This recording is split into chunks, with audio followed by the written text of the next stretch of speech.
Hey everybody, welcome back to another episode of Big Questions, Small Steps. My name is Amanda and I'm so glad that you could join me today. Today's episode is talking about something awesome, something that lights me up, something that gives me great joy, something that most people are super excited about. Today we're going to talk about marriage and love and the relationship between the couple and the roles that they have and things like that. And it's going to be awesome. Marriage is a spectacular thing, and weddings in particular, because they're a celebration of that love and two people uniting together against the world, essentially. And so today we're going to talk about weddings, the customs related to it, the requirements to get married, the different roles or responsibility within the couple, and then also what happens in the case of divorce. And we're going to talk about those elements across Judaism, Islam, and Christianity, just for the sake of clarity. So we're going to look at each of the religions and how they look at marriage, what the traditions and customs are, everything like that. It's going to be a great time. So the thing that all three have in common is weddings are joyous events. They're typically entered into willingly by two individuals, and they are a celebration of love and unity. Now, the requirements are different. The traditions and customs are different. The roles and expectations of each individual are slightly different. And the divorce options are very different. So the similarities end with that they're a celebration of love, and that's a pretty awesome thing. So we're going to start actually with the Jewish customs and with the Jewish traditions, I should say. So we're going to start with what the requirements are to be married in the Judaism culture. Okay? Great. Okay, so to get married in a Jewish synagogue, you need to have two single individuals. And this is because they rely heavily on the verse Genesis 2, verse 18, and that is to be single is unnatural. So in the Jewish culture, they believe you're actually at your best when you are married, because you are then challenged to be a better version of yourself, a more controlled version of yourself, by being responsible and accountable to someone else. They believe you are at your best when you are working in partnership. So marriage is very important in the Jewish culture. So two single individuals, like I said, in the different movements, again, there's three main movements in the United States. There are many other movements. But within the three main movements, there are different thoughts as far as if those individuals need to be a male and a female, or if those individuals can be a male and a male or a female and a female. Okay? When it comes to homosexual individuals, people who are attracted to the same sex or the same gender, they have different determinations across the movements. At most, they will be able to receive what's called a certified union or a marital communion. So just basically that they are committing to each other. They're committal services. Some movements will allow that to happen within the sanctuary. Some will not. Some will be able to be presided over by rabbis. Some will not. Typically in the Orthodox movement, that's not going to be allowed to happen. In the conservative movement, typically the rabbi is not allowed to preside over a homosexual relationship, marriage, or unification. That also is typically not allowed to happen in the sanctuary. However, in the Reform movement, you can, depending on the rabbi, you could get married in the sanctuary. You could have a Reform rabbi preside over it. It varies depending on what movement you're in, okay? The other thing, sorry, my nose itches today. The other thing that some sticking points may exist from are what's called unequal yoking. So if one of the people that wants to get married is Jewish and one is not, many rabbis will not perform that marriage because there's two different backgrounds, there's two different knowledge base. They don't want to perform that marriage not because they look down on other religions, but they consider that unequal yoking. So you have two vast differences that they think it'll just lead to more problems down the road. So they try to avoid that. Now, there is difference again in the movements. So in the Orthodox movement, that's not going to happen. In the conservative movement, they would potentially marry somebody as long as they were two Jewish individuals, but maybe of different practicings. So if one was conservative and one was reform, you could potentially get married in the conservative movement synagogue. In the reform movement synagogue, you certainly could. In the reform movement synagogue, you could also be married if you were Jewish and the other person was a Noahide, because Noahide follows all the basic rules of morality. They are just not bound to observe all the mitzvahs that people of the Jewish tradition are. So there's a little bit of gray area in regards to that. Okay, so that's basically it in Judaism, two individuals, they need to come together because together they are more natural, they are at their best selves when they have another person to be responsible for. Now, the day of the wedding. Most Christian weddings occur on a Saturday. In the Jewish tradition, Saturday is Shabbat, so a part of the holy day of rest. So they would not have a wedding on a Saturday. You may have a wedding on a Friday during the day. You may have a wedding on a Sunday. You may have a wedding during the week, but you wouldn't have a wedding during Shabbat. That's just not kosher for Jewish traditions, okay? So, day of the Jewish wedding, lots of things happen. They tend to be rather large weddings. They tend to be very joyous weddings. And there are a number of traditions. Now, if you attend a Jewish wedding, you might not have all of these, and that's because they're traditions. It's not something that's written in the Torah that you have to have all of these different things. No, it's up to the couple that's getting married if they want to have the different portions or how they want that to look. Okay? So let's talk about them, and then hopefully you'll get to experience them someday. Okay? Here we go. The first one is Kabbalat Param. And basically this means meeting of faces. This is something that happens, it's kind of like a receiving area, but it's separated by genders. So the males go in and they meet with the groom, and typically they read Torah for a little bit, they have a drink or two, they just kind of be jovial. Some believe that that is the time for all the males that are coming to the wedding to kind of calm the groom down and reassure him that this is not so bad. That's some people's belief. Some people believe that that's just one last time to cut loose and be free. In some traditions, it'll be anyone who is coming can come into that room that's a male.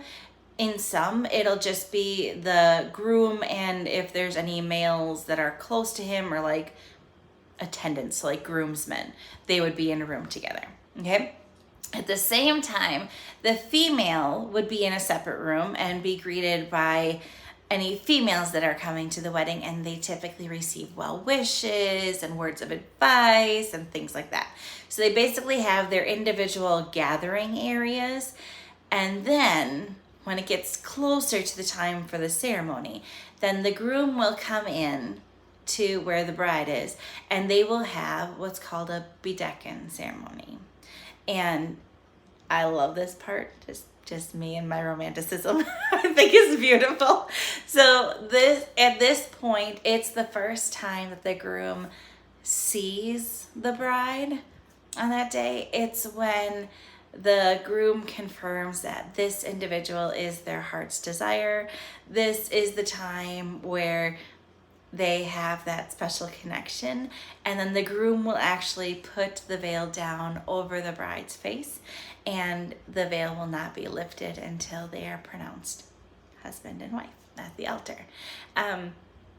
So the veil is supposed to be reminiscent or a nod to the story of Jacob, and when he was alive, he set his sights on this one girl, and he pledged that he was going to marry her, and then the dad said, yes, you can marry her, and then basically he was encouraged to get drunk, and then the dad switched the daughters that were going to be married, and he accidentally married the older daughter without knowing until he lifted the veil.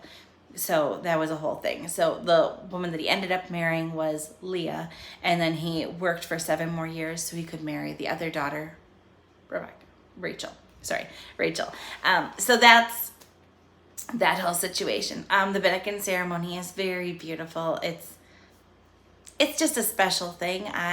Not a lot of people see the Bedekkin ceremony. It can be a little bit longer. There can be Torah scriptures that are read during it. There can be special blessings that are offered during it. But at its heart, it is the groom coming to see the bride, the groom and the bride having that special connection time, and then the groom putting the veil over the bride. And I think that's beautiful. So there's that. Then after that is finished, the bride and the groom will meet with the rabbi, and they will sign a ketubah. A ketubah is basically a marriage contract. Within the ketubah, they have it listed out, like what are the expectations of the bride? What are the expectations of the groom? What are they promising to each other? What happens if there's children? What do they plan on doing? What happens if they get a divorce? What's the procedure for that? Who gets what? How is everything going to be divided up? It's a marriage contract, and it is something that will be read during the service, and it will be something that is a legal document and is very important to the couple. So they will go ahead and they will read the ketubah and they will sign it. Now, a ketubah can be very standard, but a lot of people, especially in more recent times, make it very personalized. They can have things worded in just a special way. They can have it on a special paper with different fonts and different pictures. And frequently in the Jewish home, the ketubah is hung, and it is on the wall for people to see when they come to visit. So that's the ketubah. After it's signed by the bride and the groom, then they will go ahead and proceed to the sanctuary ceremony space. And what you will notice in that space within the synagogue, you will have a huppah. A huppah it's 4 posts, and it's kind of like a tent or canopy. It's open on the sides, and it can be very light fabric. It can be decorated with flowers. It's supposed to represent the house that they're going to build together and share together. It's also supposed to, the 4 posts of it are supposed to represent the pillars within their life and the people that are strong. So sometimes people will actually stand by each pillar throughout the service, and the bride and the groom will meet with the rabbi underneath the huppah. It differs, but the huppah is supposed to represent their home, and it's also supposed to be a nod to, in their history, how they would be forced to move into exile and take their homes with them. So just that visualization as well can be a beautiful thing. After the huppah, they have, so you'll see the huppah when you go into the sanctuary space. The groom is typically at the huppah before the bride. When the bride walks in, the bride will circle the groom 7 times. 7 times out of respect and out of the days of creation. And that can be a very powerful thing. Quite honestly, I'm a little bit nervous for that part because I'm not quite sure how the logistics work. Like, what if you have a really big dress? How do you fit 7 circles around a groom within the huppah? My logistical brain doesn't quite figure that out. However, I'm not married yet, nor am I engaged, so I'll figure that out when I get there. After the circling, they have something called the kiddushin, and that's where you have a cup of wine that is shared between the bride and the groom. The sharing of that is supposed to represent that they are going to be fully committed to each other, that they are going to make a life together, and they're sharing the good and the bad within the wine cup. Okay. Right around that same time, there will be what's called the 7 blessings, and this can be done in different ways. It can be the bride and the groom saying the blessings. It can be the bride and the groom saying one of the blessings and then other people saying the blessings, or it could all be done by the other people. Basically, they are blessings that are going to be said to help strengthen that bond and protect that relationship. It's a beautiful thing, okay? And then near the end, this is the part that most people will have seen. There will be a glass or a piece of glass wrapped up in a cloth.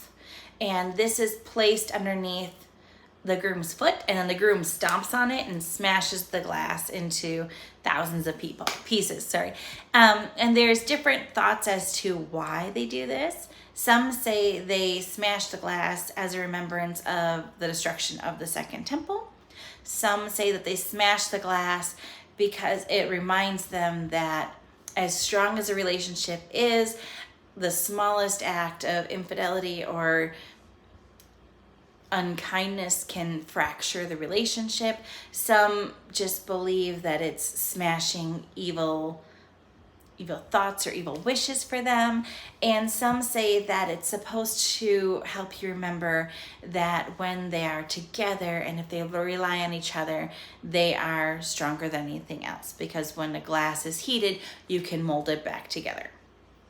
Different semblance, but that is a very traditional thing that you will see at most Jewish weddings.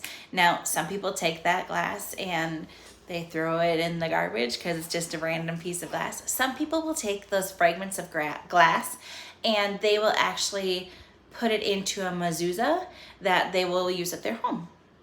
Different people do different things. So that's that. After the ceremony, so they break the glass, and then they say Mazel Tov, which basically is congratulations, I'm so happy for you, all that stuff. Okay, then the bride and the groom are whisked away and they have a couple of moments alone in a room all by themselves. It's called seclusion. There is a Hebrew word for it as well, but I will butcher it, so I'm just going to call it seclusion. Just leave it at that. During this time, the bride and the groom are alone in a room. And in the Orthodox tradition, that's the first time they are alone and permitted to touch, period. In the conservative or the Reform movement, that's just the first time they are alone as husband and wife. During this time, they could talk. They could just hold each other and embrace. They could share a meal. They could solidify the relationship physically, but that's their choice. The room is guarded by typically men of the attendants, and they just make sure that nobody comes in or out, and they guarantee that they are alone in the room and they can have this time just for them to connect. Okay. After that, there is typically a party with lots of food because Jewish people love to eat and they love to have fun. So it is actually a mitzvah or a commandment in the Jewish scriptures that they are to be joyous and celebrate at a wedding. So they will go ahead and take care of all of that at the wedding, and they will during the reception part of it, there will even be a time where, and I hope this doesn't happen, at my wedding. The bride and the groom will be placed on chairs and like raised in the air, lifted up by people and like kind of bounced around. And they sing a song and it's supposed to be a great thing and very energetic and just celebrating you and lifting you high. And that sounds lovely, but I'm terrified that I will fall off the chair. And so I just personally don't want to do that. But I am sure it's a wonderful thing and very exciting. So that's the wonderful wedding. It typically will take a good chunk of the day, depending on how many different customs and traditions you have built in. It could be just a couple of hours. It could be longer. It's up to you.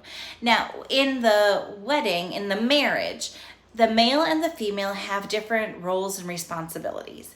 The male is typically thought of as the protector, the financial support, and he's basically the one that's making sure that everything is secure. Everyone has what they need. Everyone is protected.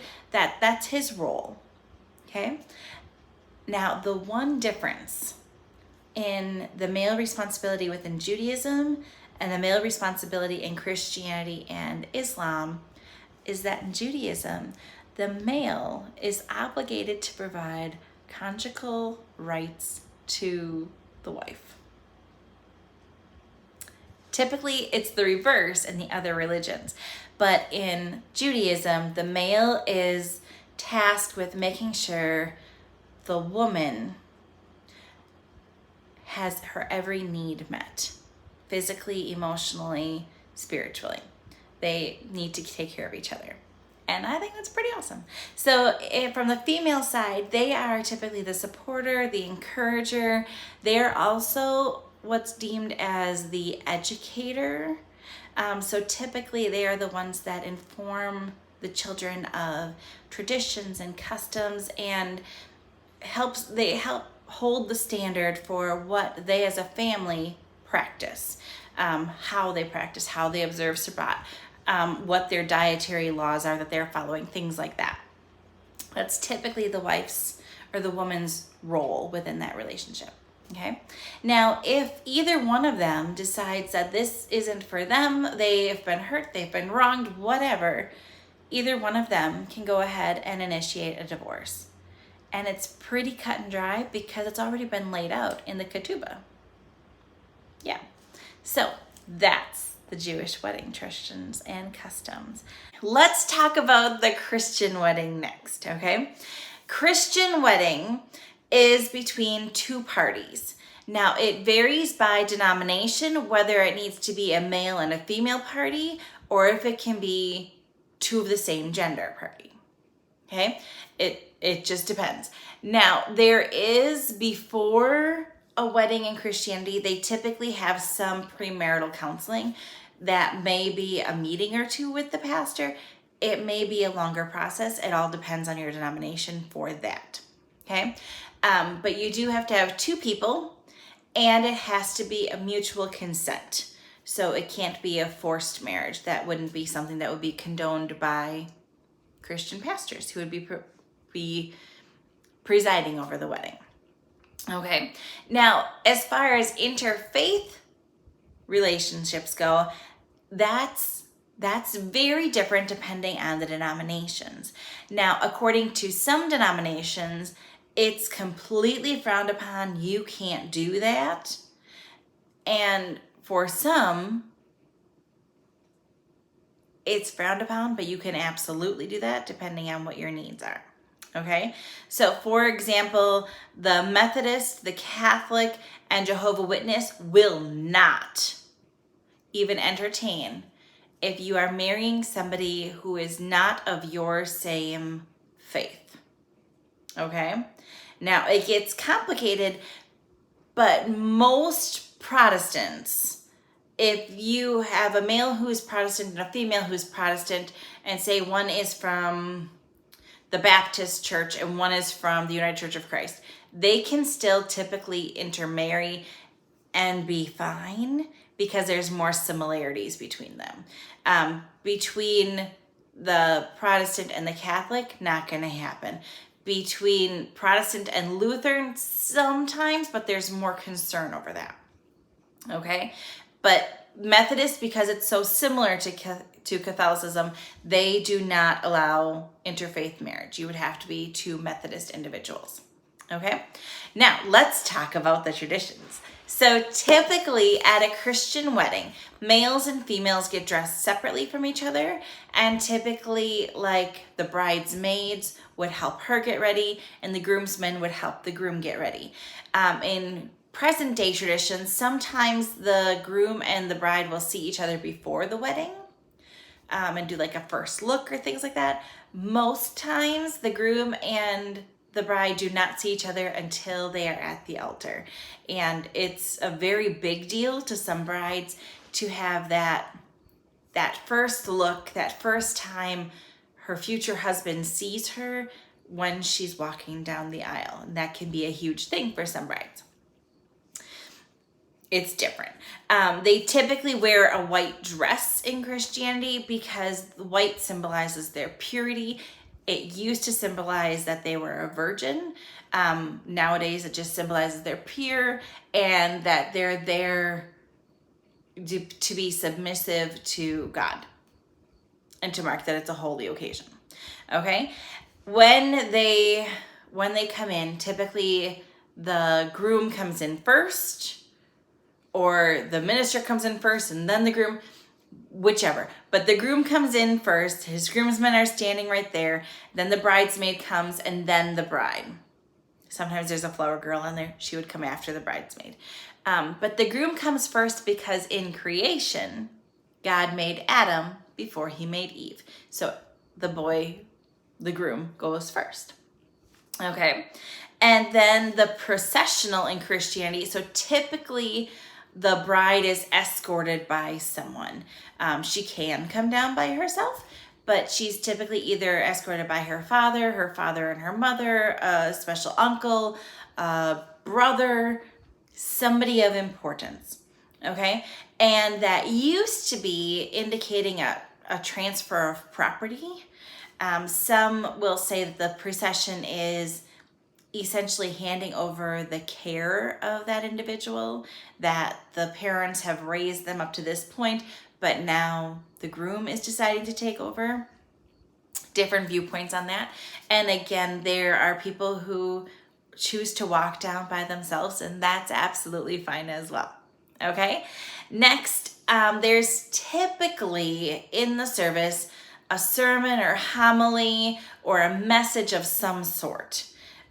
Picking a verse that the couple has selected from the Bible, and then the minister will kind of give a little bit of a message specifically related to the two of them and how this passage will strengthen them. Okay? And then as part of the service, they will say vows to each other. And these vows can be traditional vows like, I so-and-so take you so-and-so to be my lawfully wedded wife, for better, for worse, for richer, for poorer, till death to us part. Or they can be unique and they can be very personalized to you and your situation with your future spouse. Okay? After they do the vows, they typically will exchange rings in Christianity. So the male and the female will receive rings. And it's a circle, so it's supposed to represent the unending love that they have for each other. It also is typically made out of metal, representing that their love is stronger than most things in the world. And it's also supposed to be a physical representation to the world that you are loved and you are taken. Okay? Now, after the rings are presented, frequently they will do some kind of unity experience. It might be taking 2 candles and lighting a unity candle. It might be pouring of sand. It might be hand fasting. So basically you take 2 hands and you like bind or wrap them together.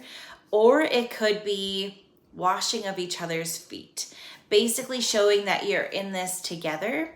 You are committed to each other. You are going to serve each other. You are going to protect each other, is typically what that means, okay? And then after all that is done, they will have a pronouncement. So this is important because it's the first time that you are announced as married to another person publicly, because they do not believe that anything should be done in secret regarding marriages, okay? And then after the wedding ceremony, frequently they will go and take pictures, and then there will be a big reception. Okay, so there will be a reception with food and with drinks and different things like that. At the reception, there will most likely be a cake. Okay, and with the cake, you will most likely see that the bride and groom holding the knife together and cutting the cake. And then sometimes they feed each other cake, or I've seen people like smash the cake into each other's faces. That typically does not make the bride very happy, unless she's doing it to the groom, and then she's okay with it typically. But the feeding of cake to one another is supposed to symbolize that you are giving your all to take care of the other person. Okay? And then the other thing that you may see is you might notice people throwing rice or birdseed at the couple as they leave. They either leave the reception or they leave the church. And that's supposed to signalize seeds, and it's supposed to help their spiritual and physical fruitfulness multiply. And rice is cheaper than birdseed. So that's sometimes where they throw rice, and it's white. So that's that. Now, within a Christian marriage, men and women have differing roles. There's a lot more freedom and a lot more longitude as far as what's expected of males and females. It's really a personal couple decision on what roles they're going to fulfill. Now, according to the Bible, the male is supposed to be the one that's supposed to care and nourish the wife and protect the family. But it specifically mentions care and nourish the wife and protect the family. The wife, in return, will care and nourish the husband as well as the children. She's kind of the caretaker of the children. Other things that the female is in charge of is she's supposed to be very helpful, respectful. She's supposed to love and support the husband. So she's supposed to be a helpmate, is what she's frequently referred to. Okay. In Christianity, divorce happens. In the United Church of Christ in particular, they don't see it as a big deal. They actually count it as the Mosaic Law because Jesus acknowledged divorce, so they don't see it as a big problem. They're sad when a wedding or a marriage dissolves, but Jesus did accept it, so they don't really have a problem with it. In the Jehovah's Witness and the Baptist communities, divorce is allowed in extreme circumstances. It's not something that is entered into lightly. It's supposed to be a lifelong bind. So between Jehovah's Witness and Baptist, they will accept a divorce, but it has to be like a big deal. For example, in the Methodist Church, they don't accept divorce except if there was adultery. If there was adultery, then they accept the divorce. Otherwise, nope, no can do. And in Catholicism, divorce by and large is not recognized. It may happen. They may request you to do different penance to kind of pay for your sin of divorce, but that's the most it is. They don't encourage second marriages by any means. So even if your first husband dies, they believe that is a lifelong commitment, that your soul is married to the other person, so they don't encourage second marriages. That's just what they believe. Okay, let's talk about Islam next. So if you're getting married in Islam, you have specific things that have to happen, but none of that can happen until your family approves. So if you recall back to an earlier episode, males and females do not interact socially. They don't talk, they don't touch, nothing like that. And if a male was wanting to get married, they would have to approach the female's family to be vetted. They would have to show their interest, their respect level, their knowledge that they can provide for the woman. And if the family accepted all of that, then they could go ahead and seek an engagement with the woman. But they have to do all that first. Now, the family can't be extra stringent and say, oh, no, I don't like the shirt they're wearing, they're not able to get married. No, it has to be a legitimate reason, but that's part of Islam. So after your family vets your potential husband, then he's able to come to you, and he comes with a gift or a it's a gift or a dowry. It's a gift to the bride to show that they can provide. Okay, so all of those portions are part of what's called nikah.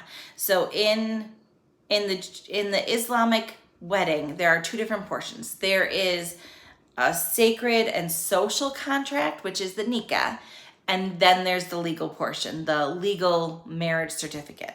Okay, so it's slightly different. If you are of puberty age, sound mind and body, and your family has agreed to let you get married to this individual, you essentially have completed nikah. Okay. The only thing that's an exception of that is until you are officially married, you will need a wali or a guardian to always be present. Typically, that's the bride's father. Typically, not always. In Islam, if you are a Muslim, you may only marry a Muslim. You may not marry anyone other than a Muslim and still be in the Islamic faith. That's what they believe. Okay. Other parts of their tradition in a wedding ceremony are quite amazing. It's very joyful, very celebratory. Sometimes families or couples will choose to do the nikah, but not the legal portion of it right away. Because if you recall in my earlier video about sex, sometimes if they cannot provide for their family, but they have the urges to have sex, they will perform the nikah, so they are married in the eyes of Islam, but they aren't legally responsible for the other person yet. So nikah is very important to them. Let's talk about some of the other things that happen in an Islamic wedding, okay? So one thing that you may notice is the females will either have their hands or their feet decorated in henna. This is supposed to signify their love, and the meaning behind the henna is that the deeper the ink on the drawings, the darker the ink on the drawings, the deeper the love that they have for their significant other. So it's a way to beautify their bodies for their spouse, but also to show how much that they love them. Okay? In Islamic tradition, you must have a proclamation. You don't have to announce your engagement, but you do have to announce your wedding, because they don't do anything in secret. They say that it's actually unlawful to keep your wedding a secret. Okay? Now, there is a beautiful ceremony. So typically during the ceremony, the bride and the groom sit on chairs, and towards the end, there will be a mirror placed between them, and they will see each other through the mirror. They will not see each other before that moment. It's very, very beautiful. Anytime I've seen it occur, it brings a tear to your eye because it's just such an intimate and special moment for the couple. Okay? And you get to just witness that pure love that they have for each other. There is a sermon at every single Islamic wedding or every single Muslim wedding, and the sermon will tie the words of the Quran into their relationship and how they need to exist together according to the Quran and so on and so forth, okay? When they're coming to the service, so there is I believe it's called a brat, and basically that's for the groom, and he either rides to the place where they're going to have the ceremony on a white horse or in a decorated vehicle, indicating that he's of someone of importance. Okay? And after they are married, there will be a ruksheet, and that's where the bride says goodbye to her family and the groom says see you later to his family. Typically when you're married, you are closer to the groom's family than you are to the bride's family. So the bride will say goodbye to her family and the groom will leave for the evening, but he's closer to his family. Okay? And then after all the ceremony is finished, they will have a walimina, and that's basically just a huge feast with dancing and laughter and party, essentially. They're very big into dancing and they enjoy feasting quite a bit. It's great. So in the Islamic culture, when you are married, males and females have very specific roles. The male is the discipline within the family. He is the corrector. So even if the wife steps out of line, for example, he is the one duty bound to discipline her. Okay? In Islam, males are also the financial support person. Females can work outside of the home, but it is discouraged. They have other things to do, is the common frame of mind. Okay? Females are supposed to serve and be protected and provide support for their husband and for their children. And a number one rule for wives is there should not be any gossip about their husband. If there's any quarrels with the husband, if there's any issues in the bedroom, if he does any funny things, she's not supposed to say anything. It is supposed to be between a husband and a wife only. No one else should know. And she can get in quite big trouble if she's actually heard gossiping about her husband. Okay? Now, in Islam, the male can have up to 4 wives. However, he has to be able to provide for them both financially and emotionally. So he has to make sure that all of his wives and all of his children are cared for and taken care of in comparable fashion. If a husband wants a second wife, he is supposed to seek approval from the wife first. That's what's supposed to happen. However, at the same time, the man is the one that's in charge of discipline, and the wife is supposed to be supportive. So sometimes there's some wavering on, well, I don't have to ask your support. I don't have to ask for your permission. It's different viewpoints for different people. Okay. In divorce, there's very many laws in the Quran regarding divorce. Divorce, as I mentioned earlier, cannot be granted if a woman is on her period. A woman can initiate a divorce. However, the male has to accept it. If the male doesn't accept it, it won't move forward. The woman can initiate it, but if it's not accepted, it won't move forward. So there are, in particular, 5 different laws in the Quran about divorce. So let's explore them. Okay, Law 2, verse 226 said, if ever you're having a marital argument and you're talking about divorce, you need 4 consecutive months of a cooling off period before you can make that decision. Okay, and then to follow it up, verse 435 says that you have to seek counsel from both families, both sides of the families, to try to reconcile. So you have to go to the bride's family, explain what's happening, get their advice. Go to the groom's family, explain what's happening, get their advice before you can seek divorce. Okay. In 65 verse 1, it says the woman may not be evicted from her home unless there was gross immorality. So even if you get a divorce, the woman keeps the home, the woman keeps everything in it, even if they don't have children, unless there was gross immorality. Okay? Now in 2, verse 241, it also commands that the man has to pay for all divorce compensation. So he's got to take care of all the fees, okay? In 2, verse 233, it also says the man must pay child alimony. So basically, if you are in a marriage in Islam and you choose to get a divorce, the man is still financially responsible until the children are grown.